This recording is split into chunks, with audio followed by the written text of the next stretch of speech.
إن الله وملائكته يصلون على النبي يا أيها الذين آمنوا صلوا عليه وسلموا تسليما الصلاة والسلام عليك يا رسول الله وعلى آلك وصحبك يا حبيب الله الصلاة والسلام عليك يا نبي الله وعلى آلك وأصحابك يا رحمة للعالمين. معزز و محترم سامعین کرام، اللہ تبارک و تعالیٰ کا لاکھ لاکھ شکر ہے کہ جس نے زندگی میں ایک بار پھر ہمیں ماہ رمضان دیکھنا نصیب فرمایا،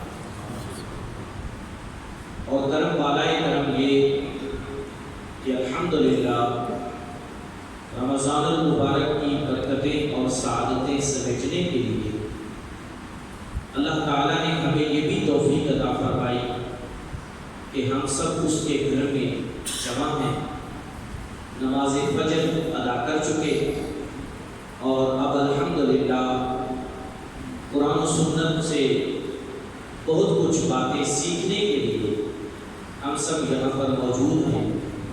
اللہ تبارک و تعالی ہم سب کو استقامت نصیب فرمائے، اور یہ گزارش بھی کر دوں کہ الحمدللہ یہ سلسلہ ہمارا پچھلے چند سالوں سے جاری ہے کہ رمضان المبارک میں بعد از نماز فجر روزانہ درس قرآن کا مختلف موضوعات پر سلسلہ یہاں جامع مسجد عزیزی میں ہوتا ہے۔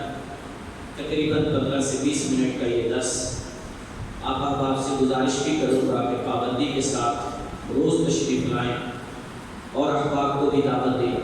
اللہ ہم سب کا آمین سے۔ آج کی میری گفتگو کا موضوع ہے رسول اللہ صلی اللہ علیہ وسلم رمضان کیسے گزارا۔ بڑی قابل توجہ باتیں ہیں، باتیں تو بہت ساری ہیں، وقت کے پیش نظر چند باتیں عرض کروں۔ پہلی بات یہ کہ نبی پاک علیہ الصلوۃ والسلام رجب کا چاند دیکھتے ہی یہ دعا مانگنا شروع کر دیتے تھے، اللہم بارک لنا فی رجب و شعبان وبلغنا رمضان۔ اے اللہ ہمیں رجب اور شعبان میں برکت عطا فرما اور رمضان دیکھنا بھی نصیب فرما۔ یہ رمضان سے محبت کی دلیل ہے کہ رمضان سے 2 ماہ پہلے نبی پاک علیہ الصلوۃ والسلام رمضان دیکھنے کی دعا مانگا کہ اللہ ہمیں رمضان دیکھنا نصیب فرمائے۔ پھر نبی کریم صلی اللہ علیہ وآلہ وسلم رمضان کے آنے سے قبل ہی رمضان کی تیاری شروع کر دیتے۔ اس تیاری سے کیا مراد ہے کہ شعبان کے مہینے میں ہی نبی پاک علیہ الصلوۃ والسلام کثرت سے نفلی روزے رکھنا شروع کر دیتے تاکہ رمضان المبارک کے روزوں کی ابھی سے پریکٹس اور عادت شروع ہو جائے۔ پھر جب رمضان کا چاند نظر آتا، پہلی بات تو یہ ہے کہ نبی کریم علیہ الصلوۃ والسلام رمضان کا چاند خود دیکھتے، کسی اونچی جگہ پر تشریف لے جاتے اور خود رمضان کا چاند دیکھتے۔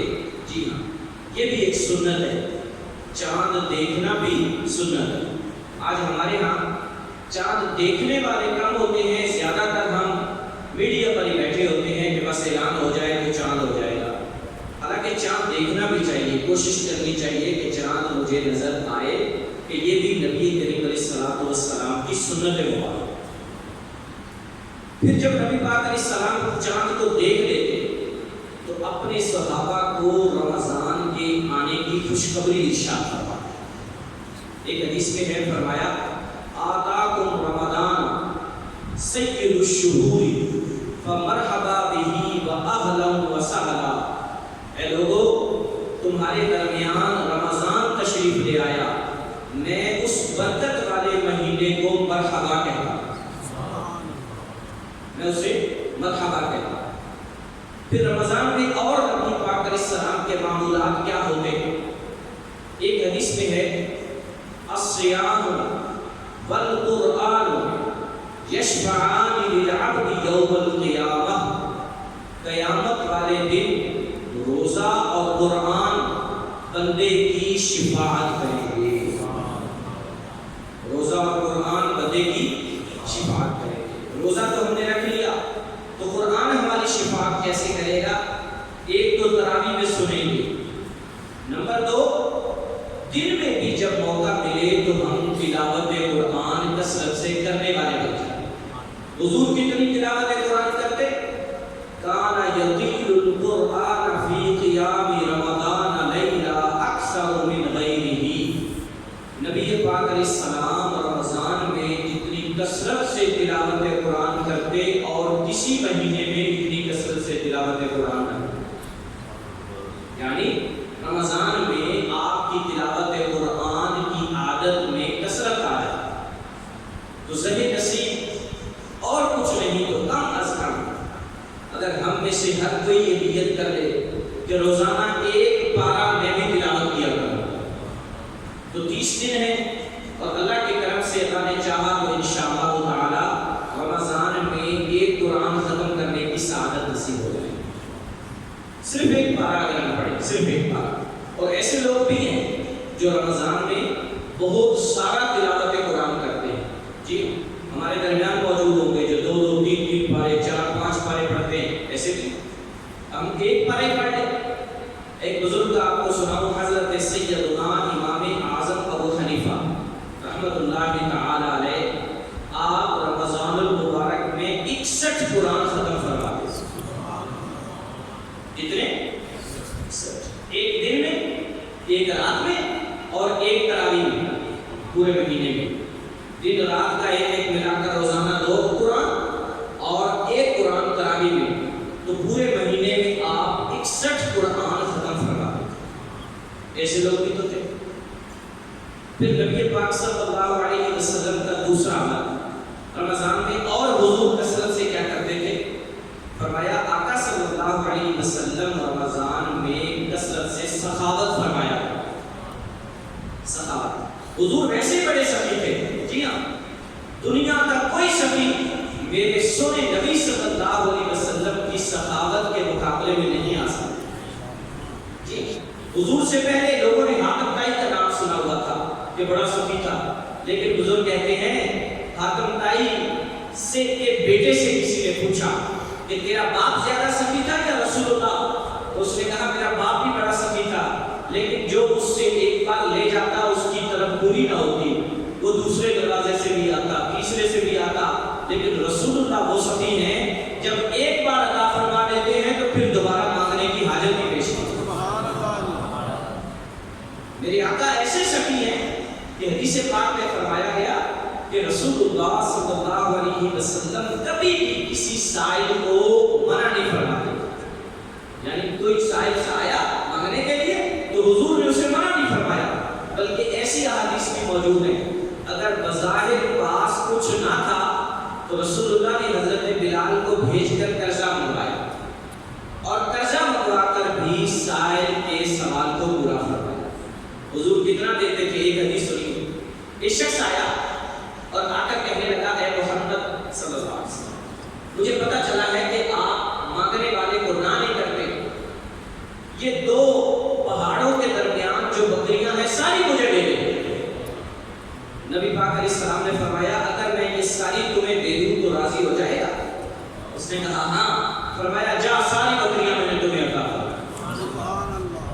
کہتے ہیں بہت بڑا ریوڑ تھا، بہت بڑا ریوڑ، حضور نے سارا دے دیا۔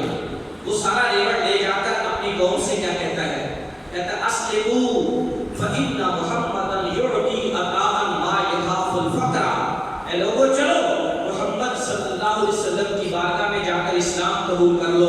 محمد اتنا دیتے ہیں کہ جب وہ دے دیتے ہیں تو پھر دوبارہ فقر کا خوف نہیں رہتا، پھر فقر کا خوف ہی نہیں رہتا کہ اب بندہ فقیر ہو جائے گا۔ میرے آقا صلی اللہ علیہ وسلم عام طور پر اتنی سخاوت کرتے، اور حضور رمضان میں اور زیادہ سخاوت کرتے۔ اب آپ اندازہ لگا